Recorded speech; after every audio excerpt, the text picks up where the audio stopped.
Okay, so hello everyone, this is me Abhi, and today I'm going to highlight a very serious issue that is happening in the mind of Indians.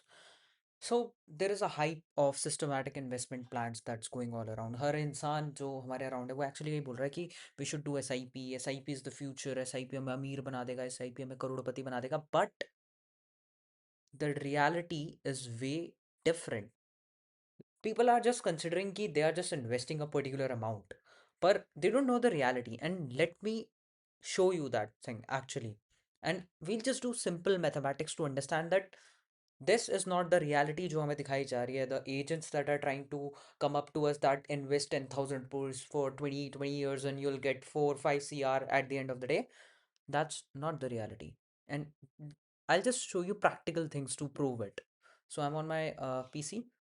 So I'll just open a very nominal SIP calculator.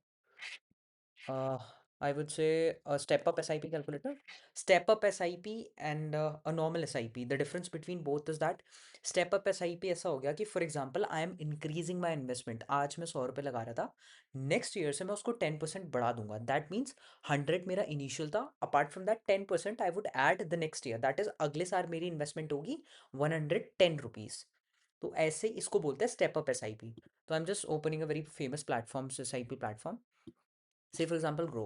तो मैं ऐसा consider करता हूँ that I am actually investing 10 के rupees monthly on an SIP. And मैं उसको 10%, the average 10% सब बढ़ाते हैं तो मैं 10% ही कंसिडर कर रहा हूँ.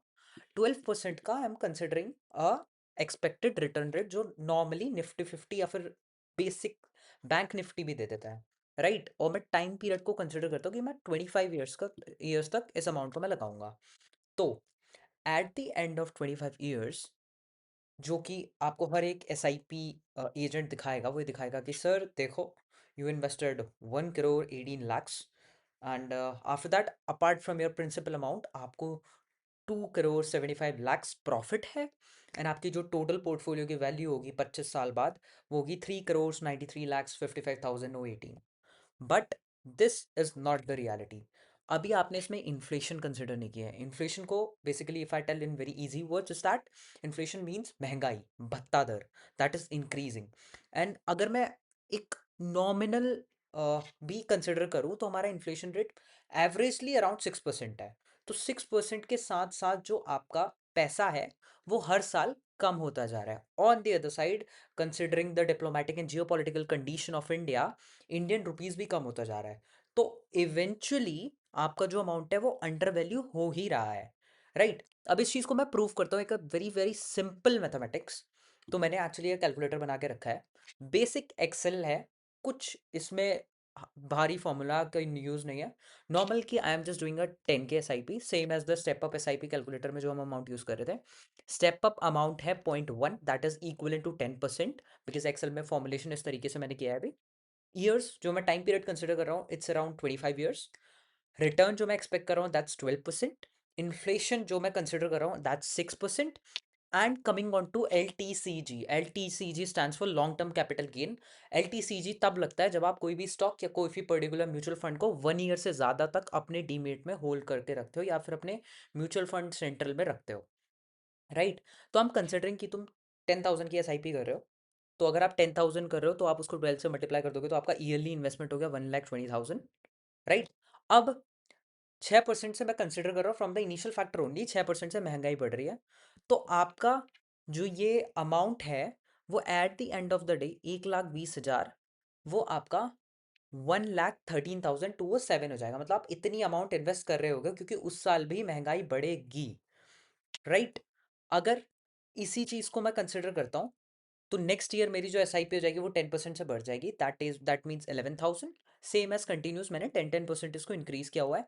तो मेरी एनुअल SIP वैल्यू बढ़ रही है, इन्फ्लेशन फैक्टर बढ़ रहा है, और जो मैं रियल मनी जो मैं इन्वेस्ट कर रहा हूँ, राइट, वो इतना रहेगा, ठीक है. अब सेम मैंने 25 ईयर्स तक कंसिडर किया. अब जो आपको एक हमेशा एक एजेंट दिखाएगा वो ये दिखाएगा कि देखो सर, आपने 1 CR इन्वेस्ट कर दिया है 25 साल में. 25 साल में आपने 1 CR इन्वेस्ट किया है और at the end of the day you are getting 4 CR in your account. इसका मतलब कि आपको तो बहुत तगड़ा प्रॉफिट है, राइट. अब अगर मैं ये कंसिडर करता हूँ कि आपको LTCG पड़ा, यानी long term capital gain tax अगर लग भी जाता है, जिसको मैं एवरेज कंसिडर कर रहा हूँ 12.5%, राइट, तो उसको घटाने के बाद के आपके पास 3,70,00,000 रुपए होंगे।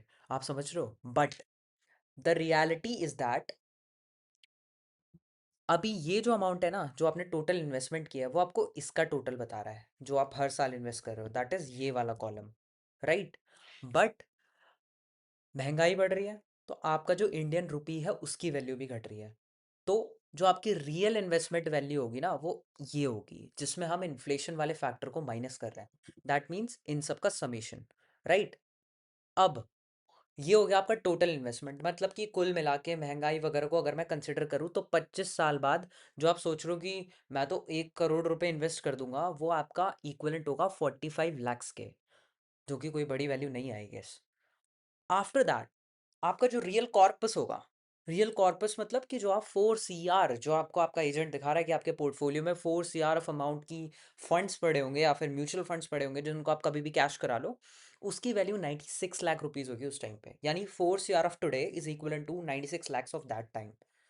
तो आप समझ पा रहे हो what's the reality that's going on. After that मैं इसमें टैक्स लगाता हूँ, that is LTCG, long term capital gain, with 25 years तक हम होल्ड कर रहे हैं। तो टैक्स कटने के बाद अप्रॉक्सीमेटली आई एम कंसिडरिंग 12.6% का LTCG। I don't know, tax labs वगैरह चेंज होंगे तो मे बी, या फिर टैक्स में कुछ रिविजन आएगा तो ये चेंज हो जाएगा, बट टैक्स कटने के बाद आपका जो रियल कॉर्पस होगा वो होगा 86 lakh around, right, 86 lakh 25 29 around. But उसके बाद क्या होगा? आपका जो रियल गेन है ना, आपने सिर्फ 45 लाख इन्वेस्ट करे हैं, टू बी ऑनेस्ट अगर देखा जाए तो वो that's a different thing that you have invested 1 CR, but after inflation adjusted you have only invested 45 lakhs eight the end of the day, after reducing the total invested value after considering all the inflation factor, that is 45 lakhs आपने invest किए, 87 lakh around आपका जो real value थी corpus की, वो उसको अगर मैं माइनस करता हूँ तो आपको कितना गेन है? That is only 42,17,044. So, do you think investing for 25 years straight just to get approximately 80 to 90% return is worth? I don't think so. 96 lakhs आप पूरा इन्वेस्ट कर रहे हो, उसके बाद आप लाइक 96 आपको मिल रहा है, उसमें से आप अपनी इनिशियल निकाल रहे हो, तो that's not worth it. 25 years is a big time. तो I would say कि don't think that SIP would make you a billionaire or a millionaire by the end of the day. It's just a way कि आप अपने पैसे को inflation से adjust कर रहे हो, राइट। आपका कुछ भी एज सच फायदा नहीं हो रहा है SIP करने से, तो please don't hesitate your lifestyle just because you want a good corpus when you won't be able to walk, or when you won't be able to see the world. I would say please invest carefully. Please only invest the amount that you can afford. You can directly try the 50-30-20 rule to actually invest in the stock market, but thinking that that would make you a super rich person in the future, I don't think that's a good thing you can actually do to yourself. So that's all from my side. Thank you.